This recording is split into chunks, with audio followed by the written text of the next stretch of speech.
Praise the lord. ప్రభువునందు అత్యంత ప్రియమైన వారికి నేటి దేవుని వాగ్దానము.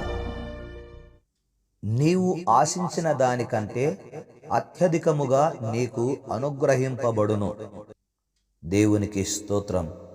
క్రీస్తునందు ప్రియమైనటువంటి వాళ్ళారా, సొలొమోను రాజు సామెతల గ్రంథము 10వ అధ్యాయము 24వ వచనములో, నీతిమంతులు ఆశించున్నది వారికి దొరుకును అని వ్రాశాడు.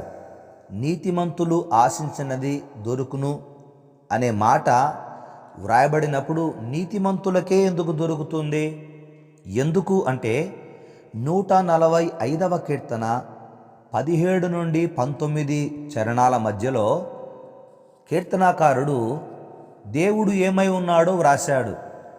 దేవునికి మొరపెట్టేవారు ఎలాంటి వారో వ్రాశాడు. దేవుని యందు భయభక్తులు కలిగిన వారి ఆశలు ఎలాగుంటాయో వ్రాశాడు. ఈ విధముగా ఉంది: యెహోవా తన మార్గములన్నిటిలో నీతి గలవాడు, దేవుడు నీతి కలిగిన వాడని వ్రాయబడి ఉంది. దేవుడు నీతి కలిగిన వాడైతే దేవుని బిడ్డలు యేసు క్రీస్తు ద్వారా నీతిమంతులుగా తీర్చబడ్డారు. గనుక నీతిమంతులు ఆశించిన దానికంటే అత్యధికముగా అనుగ్రహించే దేవుడు, ఆశీర్వదించే దేవుడు. నీ జీవితములో నీవు నీతి తత్వము కలిగి జీవించుచూ ఉన్న కారణము చేత నీవు దేనినైతే ఆశించావో దానిని దేవుడు నీకు అత్యధికముగా అనుగ్రహిస్తానని వాగ్దానం చేశాడు. నీతిమంతులు అంటే ఎవరు?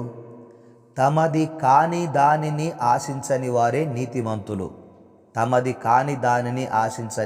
నీతిమంతులు. ఉదాహరణకు దశమ భాగం ఉంది. దశమ భాగము వారిది కాదు, దశమ భాగము దేవుని సొమ్ము అని వ్రాయబడి ఉంది. కనుక దేవుని సొమ్ము దేవునికి ఇవ్వాలి, అది వారిది కాదు. కనుక దేవుని సొమ్ము దేవునికి ఇచ్చేవారందరూ నీతిమంతులే. దాన్ని వారు దాచుకోరు, దాన్ని వారు దేనికి వాడుకోరు. కనుక అలాంటి వారిని, ఆ నీతి తత్వము కలిగిన వారిని, నీతిని అనుసరించి జీవించే వారిని దేవుడు వారు చేసే క్రియలలో కృపచూపువాడని 145వ కీర్తన 17వ చరణములో వ్రాయబడి ఉంది. యెహోవా తన మార్గములన్నిటిలో నీతి గలవాడు, తన క్రియలన్నిటిలో కృపచూపువాడు. తనకు మొరపెట్టు వారికి అందరికీ, తనకు నిజముగా మొరపెట్టు వారికి అందరికీ యెహోవా సమీపముగా ఉన్నాడు. తన యందు భయభక్తులు గల వారి కోరిక, నీతిమంతులు ఆశించినది ఆయన నెరవేర్చును. వారి మొర్ర ఆలకించి వారిని రక్షించును. యెహోవా తన్ను ప్రేమించు వారందరినీ కాపాడును అనే మాట ఇక్కడ వ్రాయబడి ఉంది. తన్ను ప్రేమించు వారందరినీ నీతిమంతులు, నీతి కలిగిన వాడైనటువంటి దేవుణ్ణి ప్రేమిస్తారు. అలా ప్రేమించే వారందరినీ ఆయన వారు ఆశించిన దానికంటే అత్యధికముగా ఆశీర్వదించే దేవుడు.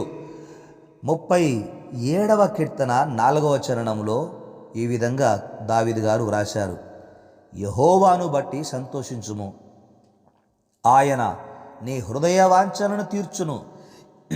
ఎవరు సంతోషిస్తారు దేవుని బట్టి? నీతిమంతులు సంతోషిస్తారు. దేవుని విధులను, దేవుని ఆజ్ఞలను, దేవుని కట్టడలను నీతిమంతులు అనుసరిస్తూ ఉంటారు. గనక దేవుని నియమ నిబంధనలలో సంతోషముంది. వాటిని అనుసరించే వారి జీవితంలో వారు ఆనందిస్తూ ఉంటారు. వాటిని బట్టి అలాంటి వారి హృదయవాంఛలను తీర్చు దేవుడు ఆయన. ఈరోజు యేసు క్రీస్తు ద్వారా నీవు నీతిమంతునిగాను, నీతిమంతురాలిగాను తీర్చబడ్డావు. ఆ కారణము చేత దేవుడు నీ క్రియలన్నిటిలో కృపచూపుతూ నీ ప్రార్థనకు ఆయన చెవియొగ్గి ప్రతిఫలము ఇస్తూ ఉన్నాడు. రాబోయే రోజులలో కూడా నీకు ఆయన ఆశించిన దానికంటే అత్యధికముగా అనుగ్రహించబడునుగాక అని నా ప్రార్థన. క్రీస్తునందు ప్రియమైనటువంటి వారలారా, అంత మాత్రమే కాకుండా యోహాను సువార్త 15వ అధ్యాయము 7వ వచనములో యేసు ప్రభువు వారు ఒక మాట చెప్పాడు: నాయందు మీరును మీ యందు నా మాటలను నిలిచి ఉండిన ఎడల మీకేది ఇష్టమో అడుగుడి, మీకేది ఇష్టమో అడుగుడి, అది మీకు అనుగ్రహించబడును అనే మాట ఇక్కడ యేసు ప్రభు వాడారు. మీకేది ఇష్టమో అడుగు. నీతిమంతులకు ఏది ఇష్టం, నీతిమంతులు ఏది ఆశిస్తారో దానిని యేసు ప్రభు అత్యధికముగా అనుగ్రహించే దేవుడని, అనుగ్రహిస్తానని ఆయన వాగ్దానం చేశాడు. ఈరోజు దేవాది దేవుడు సామెతల గ్రంథములో నుండి 10వ అధ్యాయము 24వ వచనము 2వ లైన్లో ఉన్నటువంటి వాగ్దానాన్ని ప్రభు నీకు జ్ఞాపకం చేశాడు. దేవునికి స్తోత్రం. కొంతమంది భయపడుతూ ఉంటారు, నేను అనుకున్నది, నేను ఆశించినది నాకు వస్తుందా, నాకు దొరుకుతుందా అని వారు భయపడుతూ ఉంటారు. భయపడకూడదు. ఎందుకంటే మనము ఆరాధించే దేవుడు మన కోరికలు తీర్చే దేవుడు. ఆయన మనం భయపడడానికి మనం పిరికి ఆత్మను కలిగి లేమని వాక్యం సెలవిస్తోంది. భయపడడం వల్ల ఆ భయము, మనము దేని విషయములో భయపడుతున్నామో అదే మన మీదకి వచ్చును అని వాక్యం సెలవిస్తుంది. కనుక విశ్వాసం మనకు కర్తయు దాన్ని కొనసాగించువాడైన యేసు వైపు మనం చూస్తూ ఉన్నాము గనక ఆ నీతిమంతుడైనటువంటి యేసు, తన మార్గములన్నిటిలో నీతి కలిగిన వాడైనటువంటి ఆ దేవాది దేవుడు, తన క్రియలన్నిటిలో కృప చూపిన దేవుడు, కృప చూపుచున్న దేవుడు, నీవు ఆశించిన దానికంటే అత్యధికముగా నీకు అనుగ్రహించి నిన్ను ఆశీర్వదించునుగాక. ఆమెన్. ప్రార్థించుదాం. నీవు ఆశించిన దానికంటే అత్యధికముగా అనుగ్రహించే దేవునికి కృతజ్ఞతలు చెల్లిస్తూ ప్రార్థిద్దాం. మమ్ములను మిక్కిలిగా ప్రేమించిన మా పరలోకపు తండ్రి, మీకు వందనాలు, స్తోత్రాలు చెల్లిస్తున్నాము నాయన. మీరు మాకు బయలుపరిచిన ఈ వాగ్దానము మేము ఆశించిన దానికంటే అత్యధికముగా అనుగ్రహించేదను అని మీరు సెలవిచ్చారు నాయన. మీరు బయలుపరిచిన ఈ వాగ్దానము మా యూట్యూబ్ ఛానల్లో ఉన్నటువంటి సబ్స్క్రైబ్స్ అందరికీ, తెలుగు రాష్ట్రాలలో ఉన్నటువంటి వారికి, మా సంఘ బిడ్డలకును, దూరదేశాలలో ఉన్నటువంటి మా ప్రియ కుమారులకును, కుమార్తెలకును, మా ఆత్మీయ బిడ్డలందరికీ ఈ వాగ్దానము వర్తించునుగాక అని మేము ప్రార్థిస్తూ ఉన్నాం. ఎంత గొప్ప దేవుడవు నాయన. నిన్ను ప్రేమించే వారందరినీ కాపాడే దేవుడవు.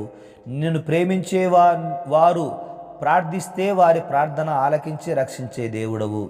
మీ యందు భయభక్తులు కలిగిన వారి కోరికను నెరవేర్చే దేవుడవు. ఇంత గొప్ప దేవుడవు నాయన. మాకు దేవుడవైనందుకు, మేము ఆశించిన దానికంటే అత్యధికముగా అనుగ్రహించుచున్నందుకు మీకు స్తోత్రాలు చెల్లిస్తూ, మా బ్రతుకు కాలమంతా నాయన నీతిని కలిగి ఈ నీతి జీవితములో నుండి, ఈ నీతి తత్వము నుంచి తప్పిపోకుండా మమ్మను కాపాడుమని, మా కడ వరకు నాయన మీ కృపను చూపి మీ కృపలో మమ్మను నడిపించమని ప్రార్థిస్తూ ఉన్నాం. మీకు వందనాలు, స్తోత్రాలు చెల్లిస్తూ మా ప్రియ కుమారుల కుమార్తెల జీవితాలలో ఏది లోటుగా ఉందో అనుగ్రహించమని యేసు నామమున ప్రార్థించినవన్నీ పొంది ఉన్నాము తండ్రి. ఆమెన్.